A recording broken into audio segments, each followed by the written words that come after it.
শ্রম আইন না মানলে ব্যক্তি মালিকানাধীন প্রতিষ্ঠানের লাইসেন্স বাতিল করা হবে বলে হুঁশিয়ারি দিয়েছেন শ্রম ও কর্মসংস্থান প্রতিমন্ত্রী নজরুল ইসলাম চৌধুরী। সকালে মহান মে দিবস 2024 উদযাপন উপলক্ষে সচিবালয়ের সংবাদ সম্মেলনে তিনি এ হুঁশিয়ারি দেন।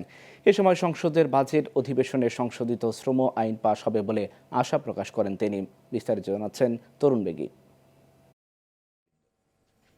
মঙ্গলবার সকালে মহান মে দিবস 2024 উদযাপন উপলক্ষে সচিবালয়ে সংবাদ সম্মেলন করেন শ্রম ও কর্মসংস্থান প্রতিমন্ত্রী নজরুল ইসলাম চৌধুরী। শ্রম ও কর্মসংস্থান মন্ত্রণালয় এবং সংসদের বাজেট অধিবেশনে সংশোধিত শ্রম আইন পাশ হবে বলে আশা প্রকাশ করেছেন শ্রম ও কর্মসংস্থান প্রতিমন্ত্রী।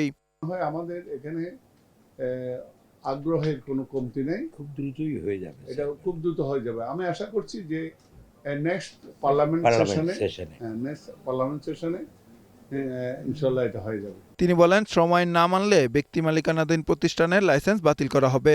একই সাথে শ্রম আদালতের মাধ্যমে মামলা করতে পারবে শ্রমিক।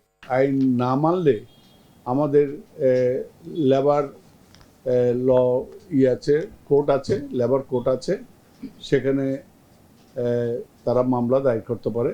যেহেতু তারা আমাদের নিয়ন্ত্রণে লাইসেন্সগুলো আমরা প্রদান করি, তারা যদি আইন না মানে আমাদের তাদের লাইসেন্স বাতিল করার ক্ষমতা আছে।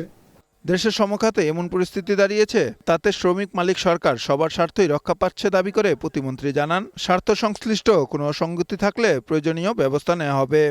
আগে তো শ্রমিক মালিক একটি বৈরী সম্পর্ক ছিল।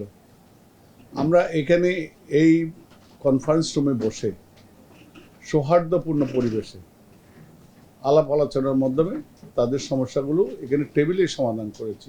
এ সময় শ্রমসচিব মাহবুব হোসেন জানান, দেশে শিশু শ্রম 2025 সালের মধ্যে নিরসনের লক্ষ্যমাত্রা উচ্চাভিলাষী হলেও সন্তোষজনক অগ্রগতি হচ্ছে। 1,90,000 শিশুকে শ্রমজীবন থেকে স্বাভাবিক জীবনে ফিরিয়ে আনা হয়েছে বলেও জানান তিনি।